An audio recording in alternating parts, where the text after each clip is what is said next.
மேஜருங்கிறது எத்தனை வயசு அப்படிங்கிற கேள்வி வரது. ஒரு மகரிஷி சொன்னார் 16, ஒரு மகரிஷி சொன்னார் 18, ஒரு மகரிஷி சொன்னார் 14, ஒரு மகரிஷி சொன்னார் 21. இத்தனையும் தாண்டி 60 வயசானாலும் மைனரா இருக்கிறவனும் இருக்கான் இன்னைக்கு. அவ சொன்னது 14, 16, 18, 21. இந்த 14 விட்டுருங்க, 16 தான் ஆரம்பம். அந்த 16 வயசானா மேஜர் அப்படின்னு நீ எடுத்துட்டேன்னா, நீங்க எடுத்துட்டா அப்பதான் சண்டை போடலாம். இவன் 16 வயசுக்கு குறைவாச்சு. ஊன சோடசம். இந்த சம்ஸ்கிருதத்துல ஒரு பதம் என்ன வரும்னா, அஷ்டாதசம் அப்படின்னா 18 அர்த்தம். 19 சொல்லாத அந்த இடத்துல ஏகோன விம்சதி, 20க்கு ஒண்ணு குறைச்சல். அந்த சம்ஸ்கிருத பதமே அப்படிதான் இருக்கும். 20க்கு ஒண்ணு குறைச்சல் அப்படின்னு இருக்கும். அது மாதிரி இந்த இடத்துல 16க்கு குறைவுன்னா, 16க்கு குறைவுன்னா அவனுக்கு என்ன வயசு ராம இருக்கு? கரெக்டா 12 வயசு தான் ராமரோட வயசுக்கார. இதெல்லாம் ராமாயணத்துல நிரூபிச்சுட்டே போறா. அதனாலதான் நீங்க ராமரோட வயசை நீங்க சொல்லக்கூடாதுன்னு நான் சொல்றதே. பாலோ துவாதச வார்ஷிகா. ராமர் மாரீச்சனை அடிக்கும் போது ராமருக்கு என்ன வயசுங்கிறத வால்மீகி சொல்லும் போது 12 வயசு அப்படிங்கிறார். சீதைக்கு கல்யாணம் ஆகிறதே எத்தனை வயசு அப்படின்னா 6 வயசு. சீதைக்கு 6 வயசு. பின்னாடி கல்யாணமாகி 12 வருஷம் நான் ராமரோட சௌக்கியமாயிருந்தேன்னு பின்னாடி சுந்தரகாண்டத்துல சீத வாக்குனால ஆஞ்சநேயர்கிட்ட சொல்றார். சமாத்வாதச தத்ராகம் அப்படிங்கிறார். இதெல்லாம் நிரூபணம் பண்ணிட்டே போறார். அப்ப நீங்க இந்த இடத்துல 12 வயசுன்னு சொன்னதுக்கு வருஷ கணக்கு எடுத்து பேர், அந்த இடத்துல 11,000 வருஷம் சொன்னதுக்கு நாள் கணக்கு எடுத்து பேர அப்படின்னு எடுத்துக்க முடியாது. இங்க 12 வயசு. 12 வயசுன்னு சொன்னாலே பிளஸ் பாயிண்ட் தானே. 12 வயசு தான் அது அனுப்ப மாட்டேன்னு சொல்றாங்கன்னா அதுல ஒரு பிரச்சனை என்னன்னா, ராமர் அன்னைக்கு எப்படி இருக்காருன்னா, அந்த ஆக்கிருத்தி இருக்கு பாருங்க, 20 வயசு மதிப்பாரு அந்த வளர்ச்சி. ராமருக்கு 12 வயசு அப்படின்னு இவன் சொன்னான்னா, விஸ்வாமித்திரர் ராமனை பார்த்துட்டு என்னடா தசரதா பொய் சொன்னாலும் பொருந்துற மாதிரி சொல்லணும், இந்த ராமனுக்கா 12 வயசு அப்படின்னா நமக்கே நம்ம ஆத்து குழந்தைகளுக்கு அப்புறமா பொண்ணு குட்டி பாவட தாவணி போடுற பிறகு குழந்தையாவே இருக்கு. திடீர்னு ஒரு நாளைக்கு புடவையை கட்டி விட்டோடனே பிரமிப்பா போடணும். ஐயோ பெரிய பெரியவளா இருக்காது அப்படின்னு நமக்கே தோணும். நம்ம கண்ணே பட்டுடும் குழந்தைகள் மேல அப்படின்னு சொன்னா வெளிக்கண்ணு படுறதுக்கு கேட்கணுமா இல்லை? உலகத்துல எந்த தோஷத்தையும் கடுமையானது கண் திருஷ்டி. அது பகவானுக்கே படும். இந்த ஊர்வலங்கள்லாம் வெளியில விட்டு போறாத்துல திரும்பி வந்த உடனே கண் திருஷ்டியை கழிச்சுட்டு தான் உள்ள கொண்டு வந்தாங்க சுவாமிய. அப்படி இல்ல சாஸ்திரம் சொல்றது. அதனால என்ன பண்றான், 15 16 வயசுக்கு குறைவுன்னா ராமோ ராஜீவலோச்சனா, தாமரை கண்ணன். அதுதான் எல்லாருக்கும் தெரியுமே, புண்டரீகாட்சன் அப்படின்னு தெரியுமே. அப்படி அர்த்தம் இல்லை, அது இன்னொரு விசேஷம் வருது. மலர்கள்ல தாமரை சூரிய உதயமானா மலரும், அஸ்தமனமானா மூடி போயிடும். அது மாதிரி ராமன் 6 மணிக்கு முடிச்சுப்பான், சாயந்தரம் 6 மணி ஆனா தூங்கி போயிடுவான். நீங்க சண்டை போடுறதுக்கு கூப்பிடுற ராட்சசால் இருக்கா பாருங்க, அவ நிஷாச்சராளுக்கு ஐடி ஃபீல்டு மாதிரி 6 மணிக்கு தான் அவ முடிச்சுப்பா சாயந்தரம். அதுக்கு மேலதான் அவளுக்கு ஒர்க்கே ஆரம்பம். அப்படிங்கறது இதுக்கு அதுக்கு டைமிங்கே ஒத்து வராது. அப்படின்ன உடனே இப்ப ஒண்ணு சொல்றேன், நான் வரேன். அகமேவ தனுஷ்பாணி கோந்தா சமரமூர்த்தனி. நான் சண்டை போடுறேன்னா அதோட நிறுத்தி இருக்கலாம். யாவத் பிராணான் தரிஷ்யாமி தாவத் யோத்ஸ்னே நிஷாச்சரைஹி. நான் சண்டை போடுவேனோ மாட்டேனோ நீங்க சந்தேகப்படாதீங்கோ, இந்த உடம்புல எந்த அளவு உயிர் இருக்கோ அந்த அளவு சண்டை போடுவேன்னா நீ வரவே வேண்டாம்னு. ஏன்னா முடிவை இங்கேயே சொல்லிட்டான். சில பேர் பேசுறது என்ன பேசுறோம்னு தெரியாது. நான் பொண்ணு கல்யாணம் வச்சிருக்கேன்டா கோபாலா, ரொம்ப கவலையா இருக்குன்னு சொன்னா, நீ ஏன்டா கவலைப்படுற, நான் உயிரை கொடுக்குறேன்டா. நீ என்ன கல்யாணத்தை நிறுத்த போறியா உயிரை கொடுத்து? என்ன வார்த்தை பேசணும்னு இருக்கணும். அது மாதிரி இவன் சொன்னதுனால நீ வரவே வேண்டாம், எனக்கு புள்ளதான் வேணும்னா. ஒரு நிமிஷம் யோசனை பண்ணி நான் புள்ளையும் தரல நானும் வரல அப்படின்னா அவர் சொன்னார், நீ வந்த உடனே எல்லாம் தரேன்னு சொன்னீங்க, இப்ப தரமாட்டேன்னு சொன்னா அது அசத்தியமாகாதான். நான் தரல அப்படின்னு ஒரே வார்த்தையில முடிச்சுட்டான். அவர் சொன்னார், இதே வம்சத்துல ஹரிச்சந்திரன் ஒருத்தன் ஒரு பொய் சொல்ல மாட்டேன்னு சொல்லி அத்தனை கஷ்டப்பட்டான். ஒரு பொய் சொல்லு போடும் விட்டுடுறேன்னார் விஸ்வாமித்திரர். நீ ஒரு பொய் சொல்லு உன்னை விட்டுடுற, விட மாட்டேன். விஷம் என்ன சொல்லணும், நான் உங்களுக்கு கொடுத்த படம் செலவழிச்சு போயிடுது. இவனும் விஸ்வாமித்திரத்தை கடன் வாங்கல ஹரிச்சந்திரன். விஸ்வாமித்திரருக்கு ஒரு பொருளை தானம் பண்ணியிருந்தா அதை வாங்கிக்காம அவர் போயிட்டார். தேசத்துல துர்பிக்ஷம் வந்துடுத்து.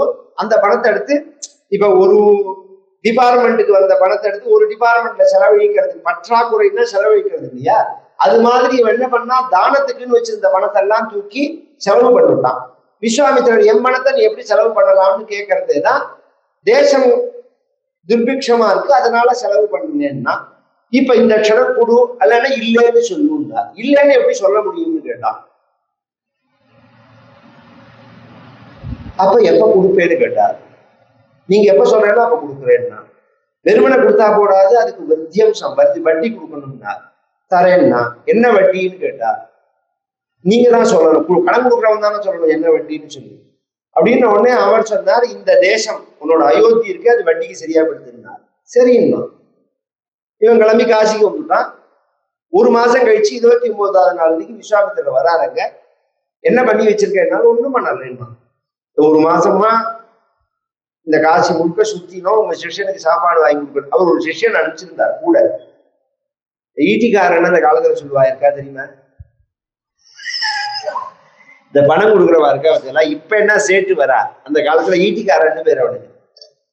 அவன் கரெக்டா நாம எப்ப சம்பாதிச்சுன்னு வரமோ எப்ப வெளியில போறோமோ அவனுக்கு தெரியும், வாசல்ல நிற்பான். ஈட்டிக்கார மாதிரி இவர் ஒருத்தர் அனுப்பிச்சிருந்தார், லோகிதாட்சன் ஒருத்தனை. அவனுக்கு சாப்பாடு வாங்கி கொடுத்துதான் டைம் சரியா இருந்ததுன்னா. இப்ப நான் சொல்றேன் அதை இல்லைன்னு சொல்லுன்னா.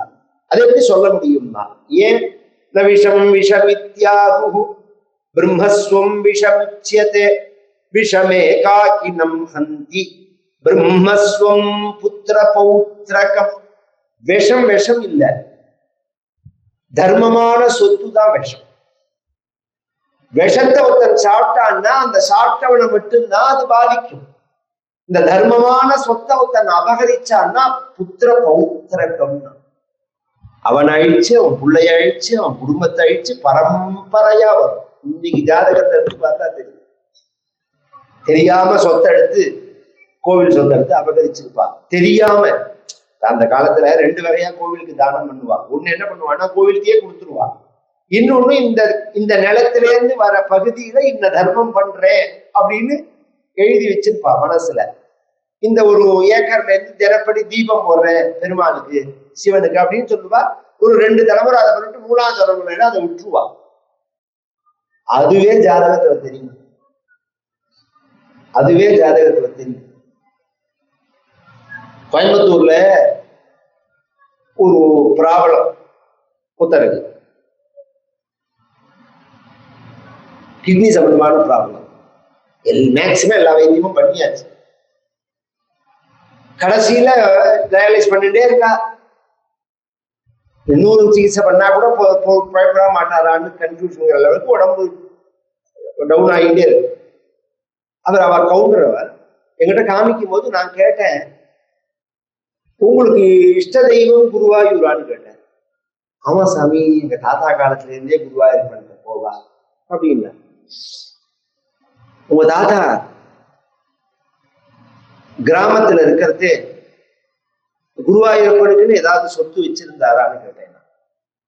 எங்களுக்கு ஒரு குளம் உண்டு, அந்த குளத்துல தாமரை போட்டு அந்த தாமரை பூவெல்லாம் பிரிச்சு ஒரு வருஷத்துக்கு கொண்டு கொடுத்து, ஒரு வருஷத்துல ஒரு தடவை கொண்டு கொடுத்து நாங்க சுவாமிக்கு வந்து தாமரையினால அர்ச்சனை பண்ண சொல்லுவோம், சஹஸ்ரநாமம் பண்ண சொல்லுவோம். அது நடக்கிறதான்னு இல்லைன்னு.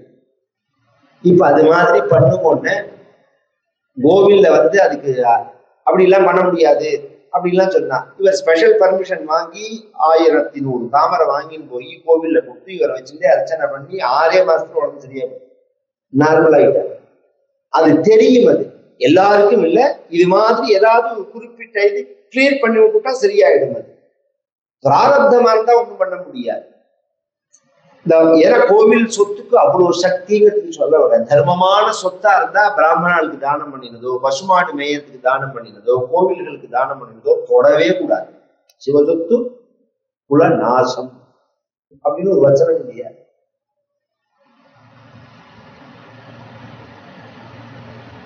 சத்தியம் அப்படிங்கிறது உயர்வானது. இந்த சொத்து குடும்பத்தையே அழிச்சும் அதனால நான் பொய் சொல்ல மாட்டேன்னு ஹரிச்சந்திரன் அந்த வம்சத்துல பிறந்துட்டு வித்யா பிரதிஜ காகுஸ்தா சுகீபவ சபாந்தவ பொய் சொல்லி சௌக்கியமா இருக்கலாம்ங்கிற புது வழியை கண்டுபிடிச்சிருக்கியா தசரதா? நீ சௌக்கியமாரு, நான் போயிட்டு வரேன், நான் போயிட்டு வாங்கன்னு தான். அதுக்கும் அவன் அசரல்ல. கிளம்பினாரான்னா கிளம்பல. ஏன்னா விடா கொண்டன எப்படின்னா ஏற்கனவே கோவிச்சுன்னு ரொம்ப காரியம் இவருக்கு ஃபெயிலியர் ஆகிடுது.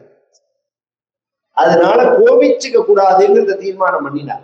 கோபத்தினால காரியம் நடக்கிறதா நாசமா போறதான்னா நாலுமா தான் போறது. காஃபி சரியா கொடுக்கலன்னு சண்டையை போட்டான்னா சோத்துக்கே மண்ணாட்டமா போயிடும். இது கிடைச்ச பிறகு லாபம்னு காப்பியை குடிச்சுட்டு இருந்தா அடுத்த வேளை சாப்பாடாவது கிடைக்கும். உலகத்துல உள்ள இயல்பு தானே அது. கோச்சுண்டா அந்த காரியம் நடக்குமான்னா நடக்காது. அந்த காரியம் குடிச்சவராதான் போகும். அது உணர்ந்தவர் விஸ்வாமித்திரர். அதனால பேசாம இருந்தா உடனே வசிஷ்டர் தான் எழுந்துன்னு சொன்னார், நீ அப்படி சொல்லக்கூடாது சரதா. நீ வரத்துக்கு முன்னாடி நான் என்ன வேணாலும் தரேன்னு நீ ஏன் சொன்னேன்? அவன் சொன்னா, நான் அவர் நெய் கேட்பார், தட்சிணை கேட்பார், வஸ்திரம் கேட்பார்னு நினைச்சேன். பிள்ளைய கேட்பார்னு எனக்கு எப்படி தெரியும்னா, அவ என்ன கேட்பார்னு தெரிஞ்சுக்காம நீ ஏன் வாக்கு கொடுத்த? ஏன் அப்படி கொடுத்தா என்னன்னா, எல்லாருமே அப்படிதான்டா நினைச்சிட்டு இருக்கோம். தர்ம சூக்ஷ்மன்னு சொல்றேன் தசரதா, கேட்டுக்கோ. ஒருத்தன் ஒன்ன செய்யறேன்னு வாக்கு கொடுத்துட்டு அதன்படி அவன் நடக்கலன்னா அவன் வாழ்நாள்ல அது வரையில் அவன் என்ன புண்ணியம் பண்ணியிருக்கானோ அது அவனை விட்டு போயிடும்.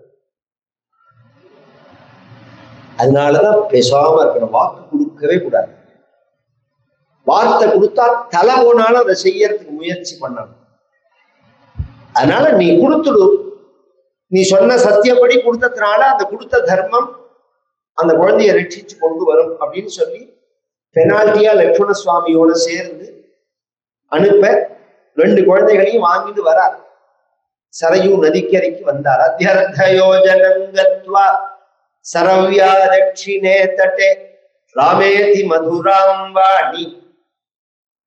1.5 மைல் 1.25 மைல் பேசவே இல்லை. கிடுகிடுன்னு நடந்து வந்துட்டார். இந்த குழந்தைகளோ முன்ன பின்ன பரிச்சயம் இல்லாத குழந்தைகள். விஸ்வாமித்திரருக்கு 12 வயசு. இன்னும் ஒருத்தரோட ஒருத்தர் பேசிதானே முதல்ல மெரிச்சு ஆகணும். அப்பதானே நம்ம குழந்தைகளுக்குள்ள ஒரு ஸ்நேக பாவம் வரும். இவர் பேசல. ஏன் பேசலன்னா, பேச்ச ஆரம்பிக்கிறதா இருந்தா ராமான்னு கூப்பிட்டுதான் ஆரம்பிக்கணும். ராமான்னு கூப்பிடுறதா இருந்தா ஒரு தர்ம சகுனம் இருக்கு. அது வசிஷ்டர் வச்ச பெயராச்சே, நாம எப்படி கூப்பிடுறோம்? வேற ஏதாவது புது பெயர் வச்சு கூப்பிடலாம் அப்படின்னு 1 மணி நேரம் யோசனை பண்ணார். ஒன்னும் சரியா வரல. ஏன்னா இதுக்கு மேல உயர்ந்த பெயரே இல்லை. ராமேதி மதுராம் வாணி. இந்த மதுராம் வாணிங்கிறதுக்கு 2 வியாக்கியானம். மதுரமான ராமாங்கிற வார்த்தையை சொன்னார் அப்படின்னு அர்த்தம். விஸ்வாமித்திரர் மதுரமா சொன்னார் அவர் வாக்குனால. பகவானுக்கு ஸ்நானம் பண்ண சொல்லி பலே அதிபலேங்கிற மகாமந்திரம். பசி தாகம் இல்லாம இருக்கும். ஜுரம் பயங்கள்லாம் இல்லாம இருக்கும். அதெல்லாம் இன்னைக்கெல்லாம் தடுப்பூசின்னு சொல்றோமோ அதெல்லாம் அந்த காலத்துல மந்திரத்துல உள்ளது. பசி இல்லாம இருக்கிறதுக்கு மந்திரம் உண்டான்னா ஸ்பேஸ்ல இருக்கிறவா என்ன சாப்பிட்றா? ஸ்பேஸ்ல போய் உட்காந்துருக்கா பாருங்க 6 மாசம். என்ன சாப்பிட்றா? எல்லாத்துக்குமே ஒன்றும் சொல்ல போனா புரிகிறவான்னு சொல்றேன். நான் அதை சயின்டிபிக்காலாம் நிரூபிக்க முடியும். வர காலத்துல நிரூபணம் ஆகும். நாம சாப்பிட்ற சக்திங்கிறது எதுல இருந்து வருதுன்னா சூரியன்ல இருந்து வருது. அந்த சூரியன்ல இருந்து நமக்கு நேரடியா வராம தாவரங்கள் கிட்ட போய் அது ஸ்டார்ச்சா மாத்தி அதை அடுத்து நாம் சாப்பிடும் போது பிராணசக்தியா மாறுறது. இத நேர ஸ்டார்ச்சா மாத்துறதுக்குள்ள ஒரு ப்ரோக்ராம் நம்ம உடம்புல கிடையாது. யோகத்தினால அதை சம்பாதிச்சுக்க முடியும். யோக சக்தியினால சம்பாதிச்சுக்கிட்டா அப்புறம் தீர்த்தம் சாப்பாடே வேண்டாம். சாப்பாடு வேண்டாம்னா புரியும். ஜலம் குடிக்காம இருக்க முடியுமான்னா, நாம சுவாசிக்கிற காத்துலயே ஜலம் இருக்கு. இன்னைக்கு பியூரிஃபை வாட்டர் மிஷின் வந்திருக்கு தெரியுமா? நீங்க கொடுக்குற தண்ணியை மட்டும் பியூரிஃபை பண்ணி கொடுக்கறது இல்ல, அந்த மிஷினை போட்டுட்டா காத்துல இருந்து தண்ணியை பிரிச்சு கொடுக்காது. இதெல்லாம் இப்ப சொல்றோம், நம்ம சாஸ்திரங்கள்ல ஈஸியா சொல்லிட்டு போயிரு, அதை நாம சித்திச்சுக்க முடியும். அதனாலதான் மகரிஷிகள்லாம் ஆயிரக்கணக்கான வருஷம் சாப்பிடாம இருந்தார்கள் அப்படின்னு. அது மாதிரி உள்ள மந்திரத்தை உபதேசம் பண்ணி அங்கேருந்து போய் ஒரு ராத்திரி ஒரு மரத்தடியில தங்கிட்டு ராத்திரி முழுக்க இந்த விஸ்வாமித்திரர் குழந்தைகள் படுத்துக்கிறதுக்கு புல்லெல்லாம் புடுங்கி போட்டு படுக்க வச்சு தசரதன் பசு சத்தமாபியம் திரிநசயனே அனுச்சிதே சகோஷிதாபியாம் குஷிக சுதவச்சோ லாலிதாபியாம் சுகமிவசா க்ஷணமிவசா விபவம் விபாவரீச்சா. தாலாட்டு முதல்ல தாலாட்டு பாடின பாகவதரே விஸ்வாமித்திரர் தான். பகவானுக்கு இன்னைக்கு ராத்திரி அந்த திருப்பள்ளியறைன்னு சொல்ற போதில காத்தால பகவான பிரபோதனம்னு சொல்லுவா சம்ஸ்கிருதத்துல, பள்ளி எழுச்சின்னு தமிழ்ல சொல்லுவா. தமிழ்லயோ அந்தந்த மொழியில பாடினவா அத்தனை பேருமே இந்த ராத்திரி தூங்குறதுக்குள்ள பாட்டும் பாடியிருக்கா, காத்தால எழுந்திருக்கிறதுக்குள்ள பாட்டும் பாடியிருக்கா. இப்ப நான் தினம் சொல்றேன் பாருங்க, குலசேகர ஆழ்வார் பாசுரம், அது தூங்குறதுக்கு பாடின பாட்டு தான். கொங்குமலை கருங்குழலால் கோசலை தன் குலமதலா, சீதா கல்யாண பாட்டு அது. தங்கு பெரும் புகழ் ஜனகன் திருமருகாதாசரதி கங்கையும் தீர்த்தமணி கணபுரத்தன் கருமணியே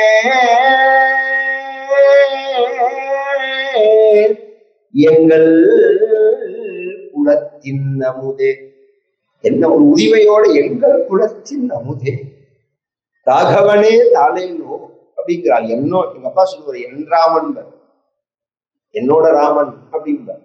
அப்படி ஒரு ஒரு பாந்தவியம் ராமரோட மகான்களுக்கு எல்லாம் இருந்தது. எங்கள் குலத்தின் அமுதே ராகவனே தாளேனோ அப்படின்னா இந்த பாட்டு பாடுறத காமிச்சவர் அவர் தான். பகவான் நன்னா தூங்கினா, குழந்தைகள் தூக்கம் வருமோ வராதோ புது இடமா இருக்கேன்னு தான் அவர் தாலாட்டெல்லாம் பாடினார். காத்தால பகவான் எப்போதும் எழுந்துருவார். இன்னைக்கு வேணும்னே பகவான் தூங்குற மாதிரியே இருந்தார். ஏன்னா அவர் தூங்கலேன்னு அவர் கவலைப்படக்கூடாதுங்கிறதுக்காக, அதனால இந்த குழந்தைகளுக்கு சந்தியா காலம் வரத்தே தூங்கக்கூடாதே அப்படின்னு அந்த குழந்தைகளை எழுப்பி விடுறார். கௌசல்யா சுப்ரஜா ராமா பூர்வா சந்தியா பிரவர்த்ததே உத்திஷ்ட நரசார்தூலா கர்த்தவியம் தெய்வமா. உலகம் முழுக்க பெருமாளுக்கு பிரபோதனமே இந்த பாட்டு தான். உலகம் முழுக்க உள்ள எந்த கோவிலா இருந்தாலும் இன்னைக்கும் விஸ்வாமித்திரர் சொன்ன அந்த பாட்டை வச்சுதான் திருப்பள்ளி எழுச்சி எழுப்பினார். இங்க சொல்லும் போது ராமா எழுந்திருன்னு சொல்லாம கௌசல்யா சுப்ரஜா ராமா, கௌசல்யா சுப்ரஜா ராமா, கௌசல்யனுடைய நல்ல மகனே ராமா எழுந்திரு அப்படி ஒரு அர்த்தம். இன்னொரு அர்த்தம் உண்டு, கௌசல்யா சுப்ரஜா. உலகத்துல நல்ல மகனை பெற்றவர்களுக்குள்ள பாக்கியசாலி கௌசல்யா தான். பகவானே என்ன பொண்ணா பெற்றிருக்கார். இந்த ராத்திரி முழுக்க விஸ்வாமித்திரருக்கு ஒரு அனுபவம் ஏற்பட்டது. ராமன் லட்சுமணர் தூங்கினாலும் விஸ்வாமித்திரர் தூங்கல்ல. பக்கத்துல உட்கார்ந்து அந்த குழந்தைகளை பார்க்கும்போது ஒரு மனிதனுடைய என்ன வேஷமா இருந்தாலும் தூக்கத்துல கலைஞ்சு, பகவானுடைய அந்த மனுஷிய வேஷம் கலைஞ்சு வைகுண்ட ரூப தரிசனம் தெரிய ராத்திரி முழுக்க அதை அனுபவிச்ச விஸ்வாமித்திரருக்கு பொழுது விடியறதே ஒரு தாபம் வருது. இன்னைக்கு ஒரு நாளைக்கு தானே நமக்கு அந்த பாக்கியம் கிடைச்சது. வருஷம் முழுக்க தன் பக்கத்துல போட்டுன்னு இந்த தரிசனத்தை அனுபவிக்கிறாளே கௌசல்யா. உலகத்துல புள்ளைய பெத்தவாளுக்குள்ள பாக்கியசாலி கௌசல்யா. அதனால கௌசல்யா சுப்ரஜா ராம பூர்வா சந்தியா பிரவர்த்ததே. சந்தியா காலத்துல தூங்கக்கூடாது. சூரிய உதயம் சூரிய அஸ்தமனத்துல தூங்கினா அது ஒரு பாபமாக சாஸ்திரங்கள் சொல்றது. எழுந்துருன்னு சொல்லி ஸ்நானம் பண்ணி பகவான் ஜெபத்து பரமம் ஜபம்னா சந்தியாந்தனம் பண்ணி காயத்ரி ஜபம் பண்ணார்னு இருக்கு. இந்த இடத்துல காயத்ரின்னு சொல்லாம பரமம்ங்கிறார். ஜபத்துக்குள்ளேயே உயர்ந்த ஜபம் தான். நாமே அதுதான் விஷயம். இந்த பரிகாரம் பண்ணணுமா, அந்த பரிகாரம் பண்ணணும் எல்லாம் அடுத்த விஷயம். உபநயனமா இருக்கா, பூனல் போட்டிருக்கா, நித்தியப்படி ஸ்நானம் பண்ணிட்டு ஒரு சந்தியானம் பண்ணி ஒரு 1008 காயத்ரி 12 நாள், ஒரு மாசம் 48 நாள் ஜபம் பண்ணா தெளிவாயிடும் சித்தம். இதெல்லாம் சாஸ்திரங்கள் சொல்றது. அந்த பரிகாரத்தை சொன்னா அதை பிடிக்காது. யாராவது ஜாதகம் வந்து பார்த்தாருன்னா ஒரு மாசம் சகசிராவர்த்தி பண்ணுவோம்னு நான் சொன்னேன்னு வச்சுக்கோங்களேன், அது இருக்கட்டும் தீட்சுவாள் வேற ஏதாவது சொல்லுவோம், அது இருக்கட்டும்னா அது என்ன அன்ஃபிட்டா யூஸ்லெஸ்ஸா அதை தூக்கி மூலையில போட்டுவான் இந்த காயத்ரிய. பின்ன என்ன பண்ணணும்னு நினைக்கிறான்னா அவனுக்கு இந்த உடுக்கடிக்கிற மாதிரி புகை போட்டாகணும் அவனுக்கு, அப்பதான் திருப்திங்கிற மாதிரி. இதெல்லாம் புத்தி குழம்பரத்தோட அடையாளம். ஸ்டெப் பை ஸ்டெப்பா தான் முயற்சி பண்ணணும். நான் இதுல உயர்ந்த பரிகாரம் காயத்ரி ஜபம் தான். அதை பண்ணி பகவான் அங்கேருந்து கிளம்பி வர வழியில தாடகைய வதம் பண்ணினான். தாடகை வந்தா அவளை வதம் பண்ணி விஸ்வாமித்திர சொல்றார். வெட்கப்பட்டார் ராமன், இவர பெண்ணாச்சி, இவளை எப்படி நான் வதம் பண்ணுவேன்னு. பாக்குறதுக்கு தான் பெண்ணே தவிர இவ பெண் இல்லை, இவ மகாராட்சசி, நீ வதம் பண்ணுன்னா. இருந்தாலும் பாவம் சம்பவிக்கும்னு சாஸ்திரம் சொல்றதே அப்படின்னா நான் சொல்றேன் வதம் பண்ணு. இங்க கவனிச்சு கேட்கணும். மாரீச்சம் முனிவச்சன பலா தாட்டகாம் பாட்டயித்வா லப்தாஸ்மா தஸ்திரஜாலம் அப்படின்னு இங்க குறிப்பிட்டு பண்டத்திரி சொல்றார். 2 பேர் வந்து குறுக்கிட்டா ராமனுடைய வாழ்க்கையில. ஒன்னு தாடக, இன்னொன்னு சூர்பனக. ஒத்தரை கொன்னால் ஒத்தரை கொல்லல. இதுல குற்றம் பெருசா பண்ணினது யாருன்னா சூர்பனக தான். சீதையே சாப்பிட போன அவளைதான் வெட்டி கொல்லணும், அங்க வெட்டி கொல்லல அவளை மூக்கையும் காதியும் அறுத்துட்டு பேசாம விட்டுட்டார். இந்த இடத்துல இவ வெறும் ராட்சசி, நேர ராமனுக்கு ஒண்ணு இடைஞ்சல்லாம் இவ பண்ணல. இருந்தாலும் மகரிஷிகளுக்கு இடையூறு பண்றாங்கிறதுக்காக இவரை கொண்டார். ராமர் ஏன் கொண்டார்னா முனி வச்சன பலா தாட்டகாம், நான் சொல்றேன் கொல்லுன்னா. நான் சொல்றேன்னு சொல்லிட்டா சாஸ்திரப்படியும் சட்டப்படியும் சரி, சொன்னவன் தான் ஃபர்ஸ்ட் குற்றவாளி, செஞ்சவன் 2வது குற்றவாளி தான். கொலையே பண்ணினவும் பி, கொலை பண்ணுன்னு சொன்னவன் தான் ஏ. சாஸ்திரமும் அப்படிதான் சொல்றது. சில பேர் ஆத்துல பாம்பு வந்துடும், வேலை செய்யற வாட்ச்மேனை கூப்பிட்டு முனியா வாடா வாடா பாம்பு அடிக்கணும். ஏன் சாமி இதை தூக்கி வெளில போடக்கூடாதுன்னு இன்னைக்கு சஷ்டி, இன்னைக்கு வந்து கிருத்திகை, இன்னைக்கு வந்து செவ்வாய்க்கிழமை, பாம்பை நான் அடிக்க மாட்டேன், நான் என்ன பண்ணணும் அடிச்சு போட்டுருந்தார். யோஜனை பண்ணாம அவன் அடிச்சு போட்டுருவான். இவர் நினைச்சுட்டு பிறகு சஷ்டி கிட்டிலாம் நமக்கு பாவம் கிடையாதுன்னு அடிச்சுன்னு சொன்னதுனால அத்தனையும் அப்படியே டிரான்ஸ்பர் ஆயிடும் போன்ல. அவனுக்கு பாவமே கிடையாது, நீ தானே அடிக்க சொன்ன, நீ தானே அடிக்க சொன்ன. யார் சொல்றாலும் அவளுக்கு தான் பாவம். அதுதான் அடிப்படை. வால்மீகி விஸ்வாமித்திரர் சொன்னார், பகவான் கொண்டார். அப்புறம் நிறைய அஸ்திர சாஸ்திரங்களை கொடுத்தார். தான் சம்பாதிச்சதெல்லாம், ஆயுதங்கள் எல்லாம் கொடுத்தார், மந்திரங்கள் எல்லாம் கொடுத்தார். அங்கேருந்து வந்து சித்தாசிரமம்னு ஒரு இடத்துல யாகம் பண்ற இடமா தீர்மானம் பண்ணி இங்க உட்கார்ந்துட்ட உடனே 5 நாள் யாகம், 6 நாள் யாகம், 2 வகையாகவும் இருக்கு. கம்பர் சொல்லும் போது அதை ஒரு சுத்தி விடுற மாதிரி சொல்லிவிட்டார். என்னுதற்கு ஆக்கரிய 2-3 நாள் விண்ணவர் காக்கிய முனிவன் வேள்வியை மண்ணினை காக்கின்ற மன்னன் மைந்தர்கள் கண்ணிமை காப்பது போல் காத்தனர். என் நுதற்கு ஆக்க அறிய நினைச்சு பார்க்கறதுக்கே, எண்ணுவதற்கே முடியாததானேன்னு ஒரு அர்த்தம். என் நுதற்கு அப்படின்னா 8 புருவம்னு அர்த்தம். நுதம்னா புருவம்னு அர்த்தம். 8 புருவம் உடையவர் யார் உலகத்துல? பிரம்மா. 4 தலை இல்லையா அவருக்கு? 8 புருவம். அவராலேயே செய்ய முடியாத காரியத்தை 2-3 நாள், 2 + 3 2 × 3 அப்படின்னா 2 × 3 தான். 6 நாள் பகவான் ரட்சிச்சா. கண்ணை காப்பது போல் காத்தனன். இந்த பரமாச்சாரியால் ஒரு வியாக்கியானம். பரமாச்சாரியார் பேசாத சப்ஜெக்டே கிடையாது. இதுல ஒரு ஆச்சரியம் என்னன்னா, கண்ணே கண்ணை காப்பாத்துனது. என்னத்தினால அப்படின்னா, யஜ்ஞோவை விஷ்ணோ யஜ்ஞோ யஜ்ஞபதிர்யஜ்வா யஜ்ஞாங்கோ யஜ்ஞவாகனஹா யஜ்ஞபுகு யஜ்ஞ விஷ்ணு சஹஸ்ரநாமத்தெல்லாம் சொல்றோம். வேதங்கள்லாம் சொல்றது யாகம்னா யாருன்னா பகவான், யஜ்ஞோவை விஷ்ணு அப்படிங்கிறது. அப்ப அவரே காப்பாத்திட்டார்.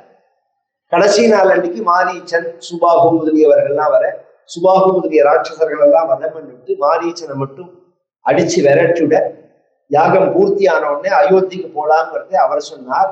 பக்கத்துல மிथिलेங்கிற நகரம் இருக்கு, அதுல சிவதனுசு இருக்கு, பரமேஸ்வரனோட தனுசு இருக்கு. உலகத்திலேயே பெரிய தனுசு சிவனோடது தான். இந்த வில்லாளிகள்ல வரிசைப்படுத்தும் போது சிவன், ராமர், அர்ஜுனன், அப்புறம்தான் மாற்றவர்கள்லாம். இந்த 3 பேர் தான் ஃபர்ஸ்ட் 1, 2, 3ல வருவாங்க. இத நான் சொல்லல, சிவனோட வில்லு, சிவனோட வில்லோட மகிமை என்னங்கிறத வேதமே சொல்றது. நமஸ்தே அஸ்து தன்வனே பாஹுப்யா உததே நமஹ யா தைஷு சிவதமா சிவம் பகூவதே. முதல்ல ஆரம்பிக்கிறதே பரமேஸ்வரா உனக்கு நமஸ்காரம்னு சொல்லல, நமஸ்தே அஸ்து தன்வனிங்கிறது, உன்னோட வில்லுக்கு நமஸ்காரம். பினாகம்னு பேர், ராமரோட தனுசுக்கு கோதண்டம் அப்படின்னு பேரு. இவர் அந்த வில்லு பெரிய வில்லா இருக்கிறதுனால அதை பார்க்கலாம் வா அப்படின்னு சொல்ல, பகவானுக்கும் அதுல ருச்சி உள்ளவனா இருக்கிறதுனால கிளம்பி போனா போற வழியில கங்கையை தாண்டான். அந்த கங்கை எப்படி வந்தாள்ங்கிற கதையை சொன்னார். இதே வம்சத்திலேயே, சூரிய வம்சத்திலேயே சாகரர்கள்னு 60,000 பேர் கபில மகரிஷியினுடைய சாபத்தினால சாம்பலா விட, அவர்களை கரையேற்றறதுக்காக அந்த வம்சத்திலேயே வந்த பகீரதன்கிற ராஜா தேவலோகத்துல ஓடினதான விஷ்ணு பாதத்துல உண்டானதான இந்த தீர்த்தத்தை தபஸ்னால கொண்டு வர, சிவபெருமான் தாங்கி பூமியில விட, அந்த கங்காச்சலம் இந்த 60,000 பேர் சாம்பலான இடத்துல மேல பட, அந்த ஜலம் பட்டத்தினால அவர்கள் புண்ணியலோகத்தை அடைஞ்சார்கள். சாம்பல் மேல கங்காஜலம் பட்டாலே அவன் மோட்சத்துக்கு போவான்னா, உயிரோட இருக்கிறதே ஒரு தடவை போய் கங்கையில குளிச்சுட்டு வர வேண்டாம்.